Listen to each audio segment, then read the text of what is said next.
Hey beautiful people, today we are going to talk about why anxiety is more dangerous than you actually think and what are those effective ways to manage anxiety, control it so that we can have more fulfilling and peaceful lives. I'm Darina and I'm practicing therapist and I've done my psychology postgrad in Australia. Let's get started. There are countless reasons to feel anxious. However, we only have one life to live and it wouldn't be fair to spend it in constant worry and stress. Let's start by understanding how anxiety works in our brain. There is a part of our brain that can be referred to as a radar antenna. This part is constantly active, always scanning and monitoring what's happening around us, even when we are not consciously aware of it. Imagine a cat lying on the couch next to you while you are watching TV. Even if the cat appears to be asleep, it's always alerted. And the moment you pick up a piece of paper or make a sudden move, the cat instantly wakes up. This is because the cat's brain, much like a part of our own brain, is continuously on guard, listening and watching for any signs of potential danger. This radar in our brain is very similar. It keeps us aware of our environment at all times, much like a fire alarm that is ready to go off at any slightest hint of smoke. This constant surveillance is critical to our survival. For example, if there is an unexpected noise or movement, our brain immediately goes into a heightened state of alertness. This state of being ready to react to any potential threat is what we experience as anxiety. Children who grew up in destructive families or in homes where parents were constantly fighting often develop a heightened sensitivity in their radar systems. This is because they need to be constantly alert, always to be on the lookout for potential trouble, like a father coming home drunk and starting a fight or some other unpredictable events. In some families, though, everything might look fine on the outside, but the demands placed on the children are extremely high. For example, a child who comes home from school with a grade that might not meet their parents' expectations can feel a sense of panic. They don't know how their parents will react, so they have to carefully read the parents' moods to decide whether to mention the grade immediately or wait until later in the evening, for example, where parents are a little bit more relaxed. Therefore, childhood trauma is directly linked to increased anxiety, since the constant need to be vigilant creates a persistent state of tension and fear. Now let's continue to biological part. But before, if you guys are getting value from this video, please don't forget to hit the like button. Better do it right now. And subscribe to my channel for more useful content. It really helps me as a new creator to develop this channel. When the brain detects something but isn't quite sure what it is or how to respond, it triggers a state of anxiety.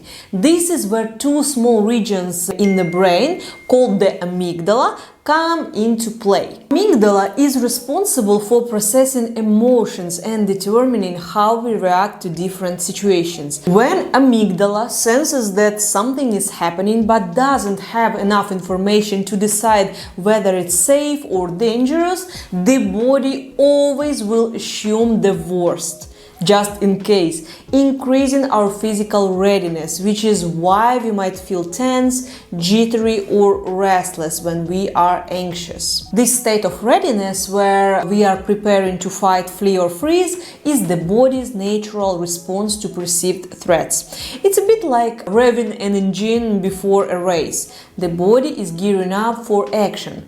The muscles tense, the heart rate increases and more blood flows to the muscles, brain and sensory organs, preparing us to either confront the situation or escape from it.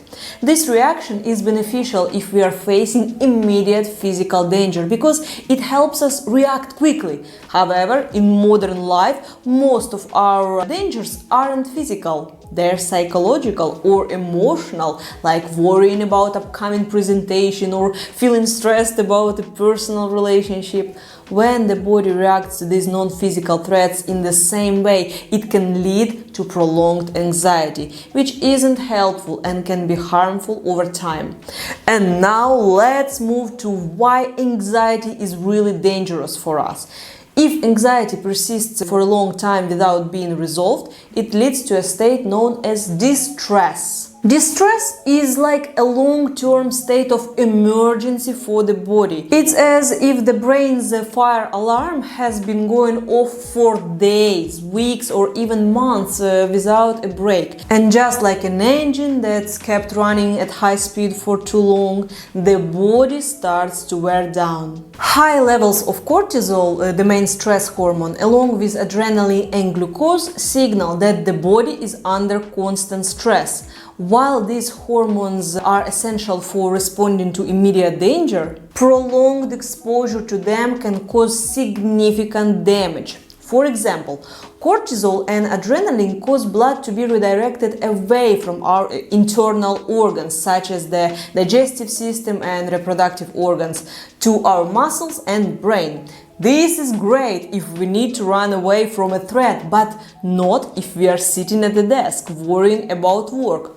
Over time, this lack of blood flow and nutrients to the internal organs can lead to various health problems. For instance, digestive issues like irritable bowel syndrome, ulcers, and gastritis. Similarly, reproductive health may suffer due to reduced blood flow and hormonal imbalances. High levels of cortisol and adrenaline can also weaken the immune system, making us more susceptible to infections and illnesses. Additionally, when the immune system is weakened, it's less capable of fighting off cancer cells. Our bodies naturally produce potentially harmful cells, including cancer cells, every day. A healthy immune system is usually able to identify and destroy these cells before they become a problem. However, when stress weakens the immune system, it may not be able to perform this crucial function effectively, increasing the risk of cancer growth. Now imagine yourself walking in a dark forest. It's quiet and eerie, and suddenly you hear a sound behind the tree. You can't see what it is, but you know something or someone is there. This uncertainty about what is hiding in the shadows creates a feeling of anxiety. Your brain goes into overdrive, adrenaline and glucose levels spike, your heart rate quickens, and your breathing becomes rapid. Your body is preparing you to either run or confront whatever is there. This heightened state of alertness helps you to see better in the dark and react more quickly to any sudden movements. But here is the interesting part. Once you identify a specific action, like climbing a tree to escape the unknown threat, your anxiety decreases. The fear is replaced by focus and determination. Setting a goal or taking action shifts the brain's activity from the anxiety centers to the areas responsible for motivation and planning. This shift produces dopamine, a hormone that helps us feel motivated and rewarded. It's the same chemical that makes us feel good when we achieve something or move closer to a goal. When you have a clear objective and are actively working towards it, your body uses up the stress hormones, reducing their harmful effects. This proactive approach helps prevent illness and promotes a healthier, longer life. This is why having a clear goal and taking steps to achieve it can be so powerful in managing anxiety. And this is exactly what we do in therapy. If a person expresses anxiety towards a certain situation, we are working through the worst case scenario and what the client is going to do if this actually will happen. For example, if a client worries that his girlfriend will cheat on him, we are just working through what exactly the client will do, how he will manage his assets if couple live together, how they will get back into dating, and so on. It might never gonna happen with the client, cheating, but to be prepared definitely removes this pressure to be caught off guard. In conclusion, remember that anxiety is a natural response to perceived threats. but it doesn't have to control your life. And remember, you are stronger than you think. If you want to know how stress caused by narcissistic relationship affects your life, hit here to watch this video. Look after yourself and your loved ones, and I will see you next time.